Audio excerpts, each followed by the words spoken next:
Welcome back to our line panelists. Now, as Gwyneth just showed us, Democrats are taking another go at passing a voting rights bill that failed last year in the Roundhouse.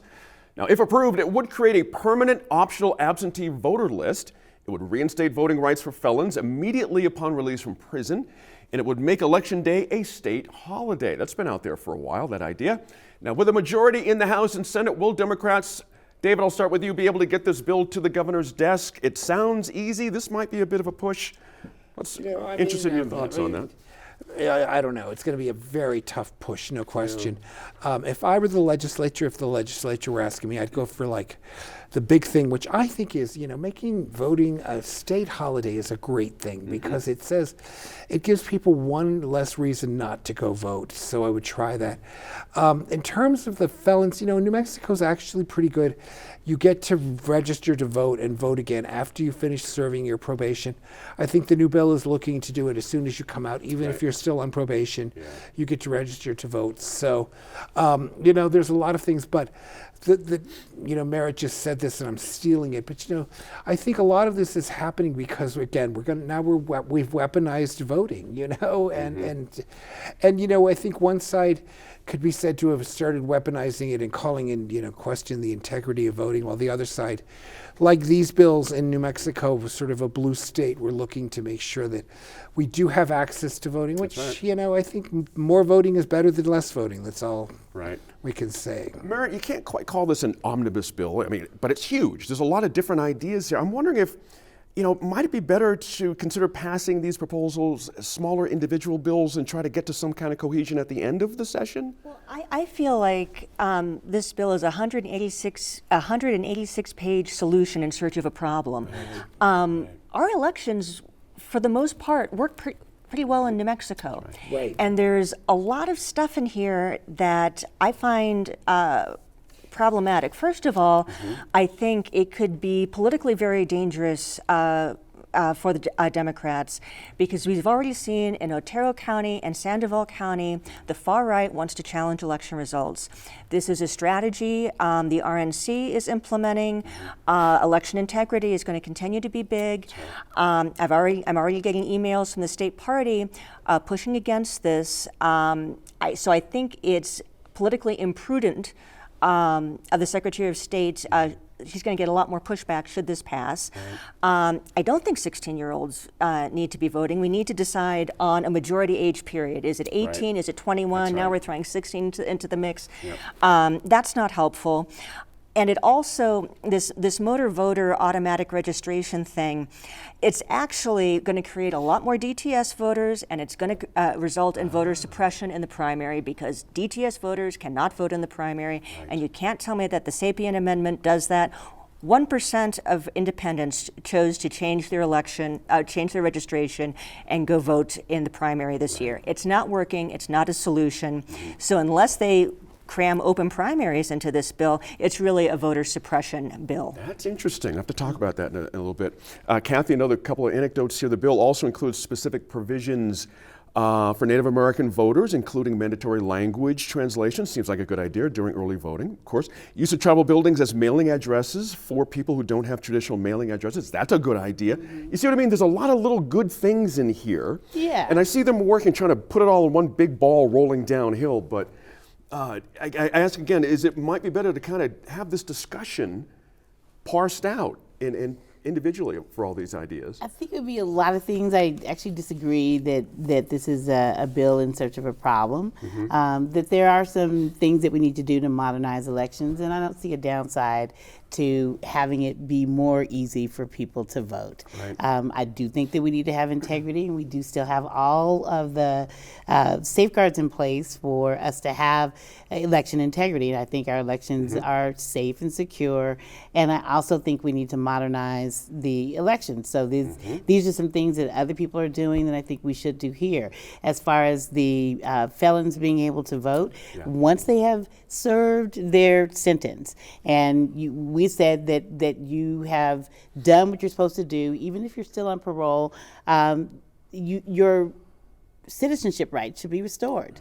you know, and that is what it said in the Constitution. It's like, what are civil rights? They are the right to vote and the right to be free from unjust discrimination. So I think that we should restore the rights of the citizens to vote once they have been released from This prison. has come up a lot in the African American community for Right. obvious reasons. For We have a obvious lot reasons. of getting out of prison, wanting to Right. get back into society. This is a huge discussion in places like Alabama, Georgia, Yes. Florida. Right. Could New Mexico have somewhat of a leadership position here if they pass this part of the felon idea? We will be, I think, on the right side of this issue if we decide to do it, but a lot of other states have done it.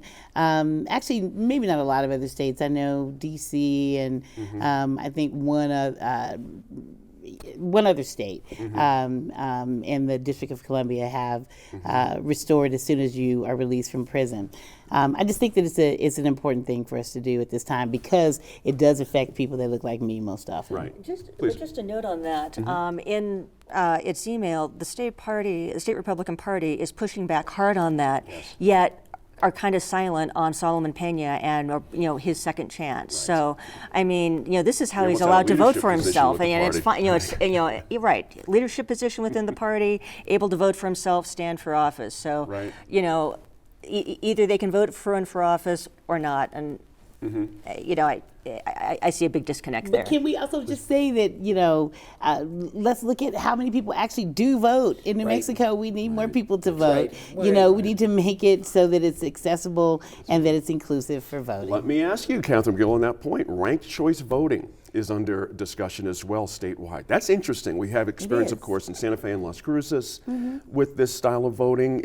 What do you think about the public's appetite for this? I think people don't really understand it as Yeah. much as they should and or could. If we did a better job of education and outreach, I'm always going to be talking about that.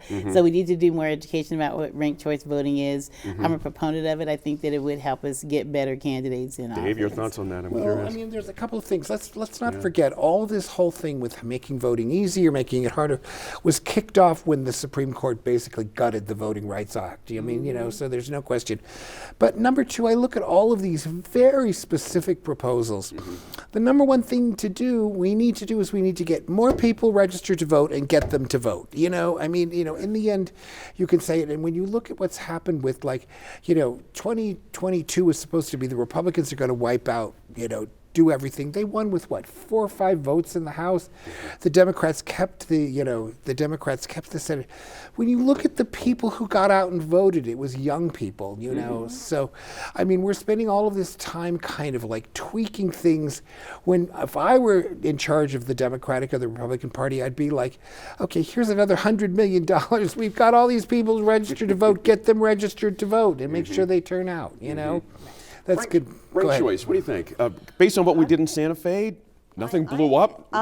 It took convincing for me. It really Okay. did take convincing. It took a couple of detailed presentations, the education and outreach that Catherine's talking about for me. But I like it. They've just gone through it and implemented it in Alaska. And what it does is it eliminates the partisan primary. All the candidates go into one primary, and the top 5 vote getters all go to the general election. And then you decide, okay, I like this person the best. I like this person the next best. If you have 2 candidates, say in the primary, that you can't decide between, and they both make it to the general, you get to vote for both of them. And then you're like, this person's okay. I can't stand this person. Our voting machines are already set up to handle it, so it will not cost more money. Also, it gives you more choice and it gives you more options, and you don't have to rank. You can just vote for one. You can just say, I only want this person. Your ballot's still valid. You don't have to rank all 5. You can only rank 2. Your ballot's still valid. So it gives voters a lot more choice, a lot more options, and it gives more candidates access, which is also important, I think, is candidate access. That's Yes. interesting. Not to make you spokesperson for the GOP as you're sitting here, but ranked choice voting in the party, I've not heard chatter against it necessarily loud. Are folks just sort of waiting and watching, or? Neither party is. Yeah. Well, that's a good point. Democrats That's a good are point. more open to it than Republicans in general, but neither party is terribly excited about it because it does change the primary system, I see. which is really the big partisan effort. It makes elections more nonpartisan. It changes party structure. Not structure, but tradition. And so change is not always popular. So, I No mean, matter how righteous it looks. Just- Right. right, exactly. Necessary though, Right. right? Because we're voting Right. for people and not parties, and young Exactly. people are really not invested in this binary system. We got to do something Exactly. different. Right. But you know, just a very quick observation. This is my editorial. Love it. If you look at the politicians in general, from a state legislator to a city council to a congressman, they seem sort of afraid of voting. You know, like, I mean, they just, like, voting to them is both how they get elected and could be their downfall. So I guess you have a love-hate relationship with it. But to me, more voting, you know, we still have a terrible turnout for voting. You know, it's awful for this country in general. Across the board, 52%. That's terrible, and we haven't really improved it. You know, we have to continue get people registered, get them to vote. The parties need to push out their voters, you know. And to Go figure ahead. out a reason, to give people a reason to vote. Right. So the people that I talk to is like, Kathy, why should I vote for either one of these people? Right. And if I have nothing interested. And you know. if politicians don't have to fight to the far extremes of either party in a partisan primary, if that's eliminated, they may vote more freely to really represent their voters. Right. That's a Well, I mean, I think that's a good way to sum it up. We need more easier access to voting. But we also need a better reason to vote, which is better politicians and politicians that can communicate well and that can tell people, vote for me because I could do this for you. That's right. Instead of just being a politician. Exactly right. Right. Thanks to our lineup of panelists for that conversation. We'll meet right back here at the table in just under 10 minutes for our final discussion of the week on a bill that would shift control of public utilities from the state to local municipalities. A lot of issues there.